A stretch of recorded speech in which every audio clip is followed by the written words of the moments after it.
शासन सेवा में एकजुट, चेतना के चित्रकूट, पवित्रता के पावनपुट, आत्मीयता के अमरगुट ऐसे श्रमण भगवान महावीर के चरणों में कोटि कोटि वंदन। तप के तपोवन, उपासना के उपवन, चारित्र के चंपकवन ऐसे परम पूज्य गुरुदेव गुरुवरिया के चरणों में त्रिकाल वंदन। धर्म प्रेमी बंधुओं, माताएं, बहनों, पूर्व दिनों से आप श्रमण भगवान महावीर की दिव्य देशना सुन रहे हैं। एक राजा विजय के महाअभियान में आगे बढ़ रहा था। रास्ते में किसी संत के दर्शन हुए। संत ने पूछा, भाई तुम्हारे आगे का क्या कार्यक्रम है, क्या करना चाहते हो? उसने कहा, मैं आगे जाकर के पूरा हिंदुस्तान जीतना चाहता हूं। उसको जीत करके फिर क्या करोगे? राजा ने कहा, फिर मैं तुर्किस्तान को जीत लूंगा। उसे जीतकर क्या करोगे? फिर मैं अरबिस्तान को जीत लूंगा। फिर क्या करोगे? इतना सब जीत लिया, उसके बाद तुम्हारे आगे का क्या कार्यक्रम है? उसने कहा कि मैं इन देशों को जीतने के बाद यूनान में जाकर के आराम करूंगा। संत मुस्कुराए और कहा कि देख भैया, आराम करना है तो मुझे देख ले, मैं यहां भी आराम से हूं। आराम करने के लिए इतना भागदौड़ करने की क्या जरूरत है? इतना आपाधापी करने की क्या जरूरत है? जहां है वहीं आराम से रहो, सुखी रहो।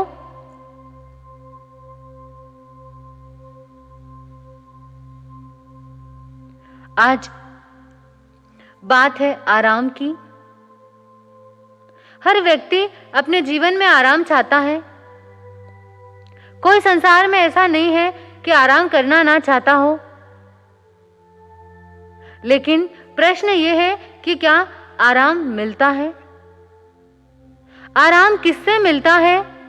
कब मिलता है? और आराम को पाने के लिए व्यक्ति को क्या करना चाहिए?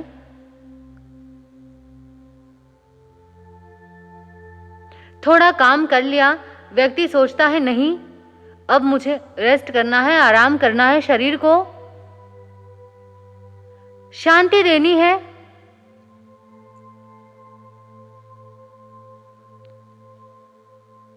व्यक्ति आज का मानता है कि आराम करने से,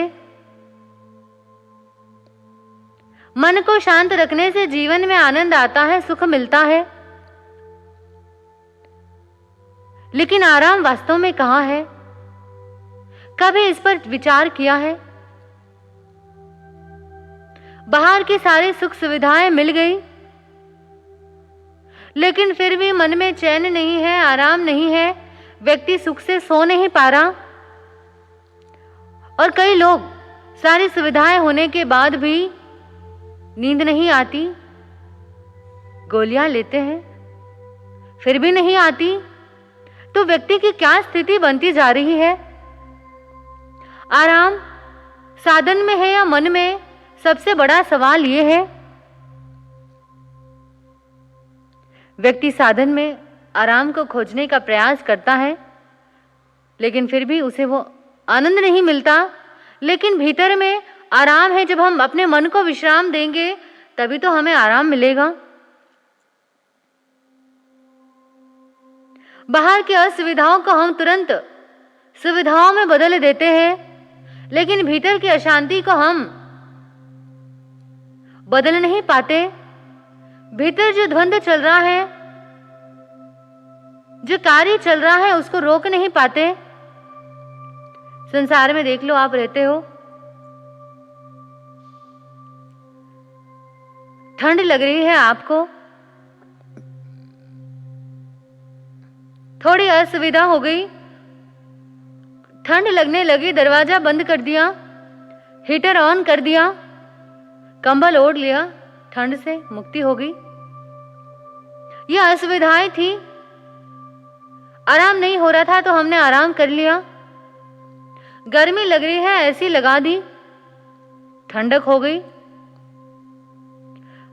सोने के लिए आरामदायक वस्तुओं का हमने घर में संग्रह किया है,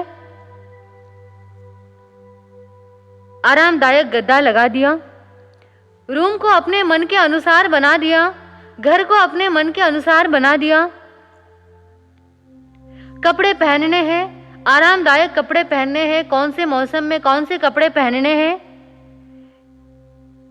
ये भी तैयारियां कर ली कि कहाँ किस मौसम में क्या पहनना है, क्या ओढ़ना है, कैसे रहना है, सारी हमारे पास व्यवस्थाएं हैं।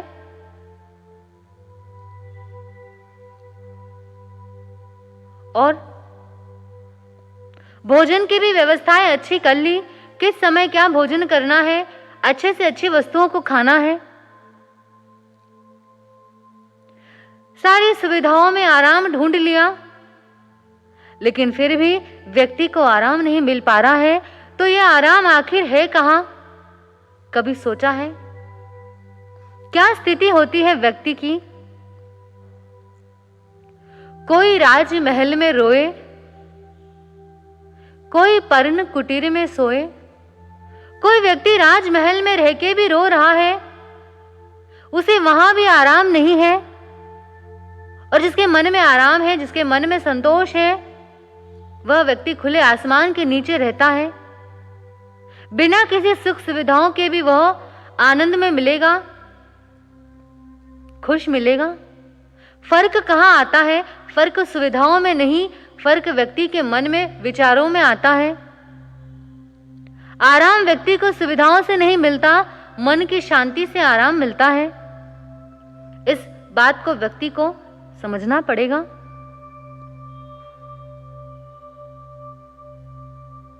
हम आराम करना चाहते हैं, लेकिन हमारे जीवन से आराम कैसे दूर हो जाता है, सुख और शांति कैसे भंग हो जाती है, उसकी 4 बातें आज आपसे करूंगी। सबसे पहली बात है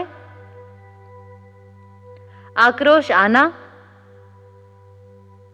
दूसरी बात है आक्रोश में रहना, तीसरी बात है आक्रोश दिलाना, और चौथी बात है आक्रोश को सह लेना।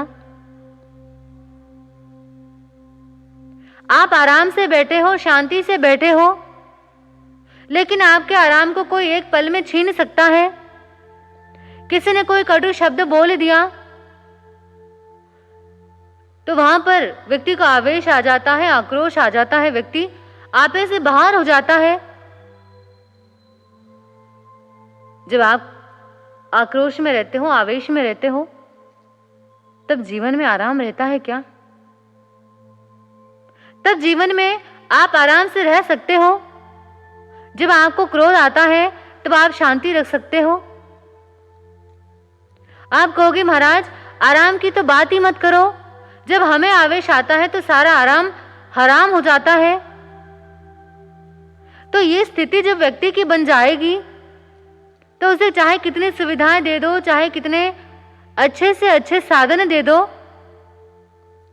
उसके जीवन में आराम ही नहीं रहेगा। पल पल में क्रोध करने वाला व्यक्ति, छोटी छोटी बातों पर उत्तेजित होने वाला व्यक्ति कभी भी आराम की जिंदगी नहीं जी सकता।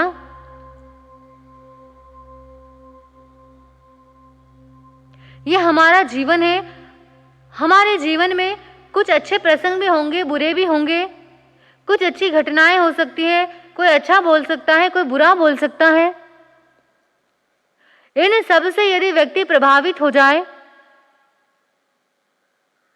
तो वह व्यक्ति अपने जीवन के सुख और शांति को पूरी तरह से खत्म कर देगा। कई लोग होते हैं जिन्हें बड़ा क्रोध आता है, आवेश नाक पे ही चढ़ा रहता है, हम कहते हैं नक चढ़े हैं।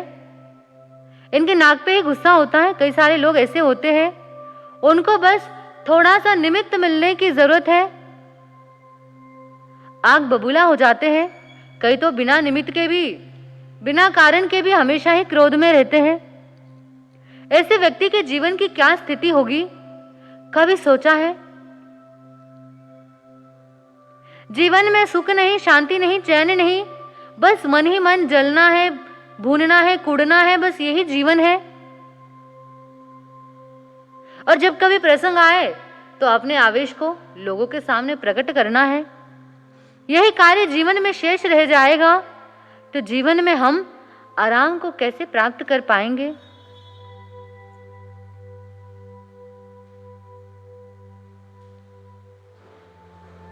कई सारे लोग जीवन में आप देख लो, जो क्रोध करते हैं उनके जीवन में कभी सुख और चैन नहीं होता। यह आपने अनुभव किया होगा। वे हमेशा बस एक अलग ही दिशा में जाते हैं, उनकी दिशा अलग है, सोच अलग है। तो हमें इससे बाहर आना पड़ेगा।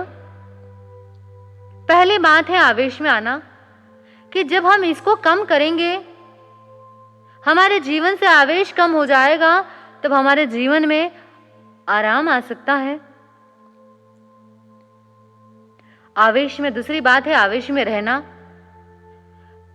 कि आवेश आ गया कितनी देर रहना है, इस बात की भी कोई सीमा होती है।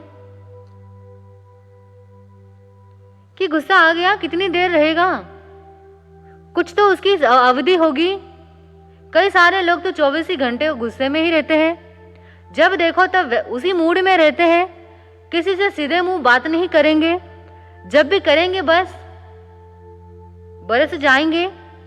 कई सारे लोगों का ऐसा जीवन होता है, हमेशा क्रोध में रहेंगे, हमेशा आवेश में रहेंगे, हमेशा जोर जोर से चिल्लाएंगे, चीखेंगे, बस यही उनका जीवन बन जाता है।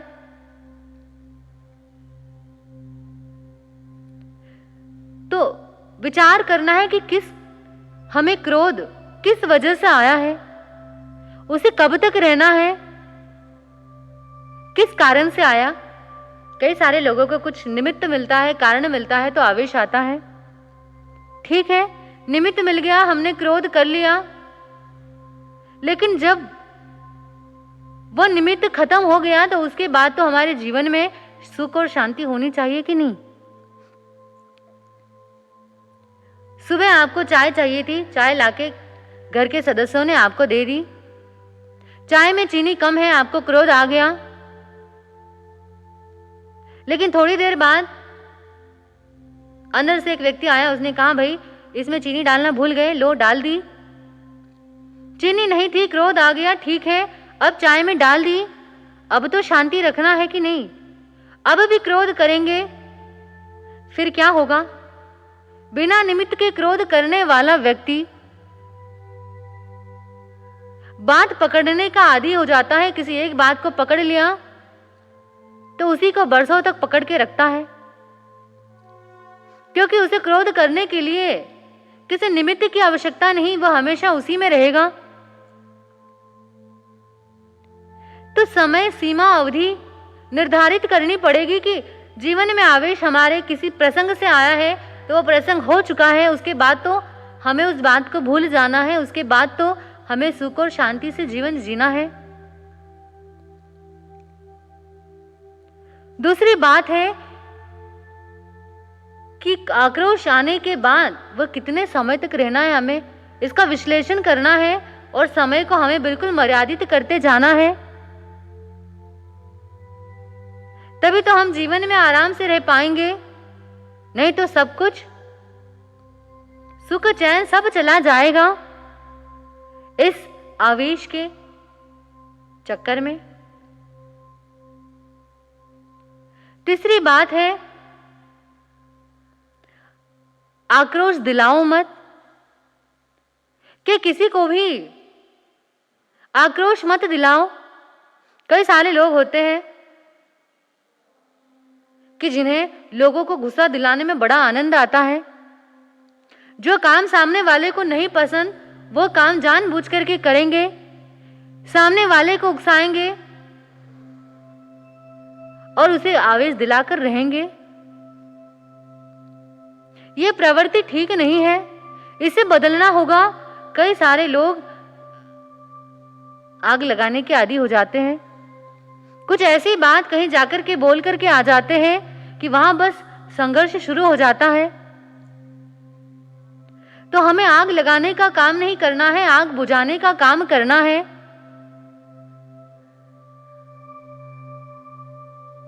कहीं आग लगी हो तो उस आग को बुझाने के लिए आप क्या करते हो? पेट्रोल डाल के आते हो, डीजल डाल के आते हो या पानी डाल के आते हो? पेट्रोल डालोगे तो क्या होगा? क्या परिणाम आएगा? आग भड़क जाएगी।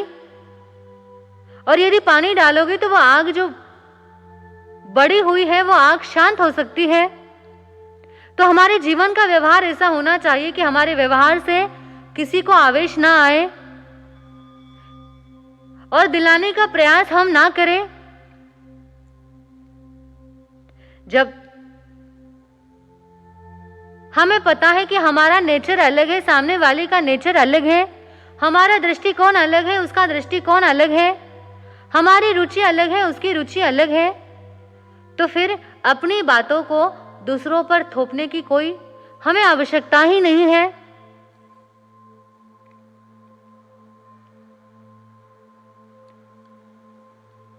आप व्यवहार में देख लो, कहते हो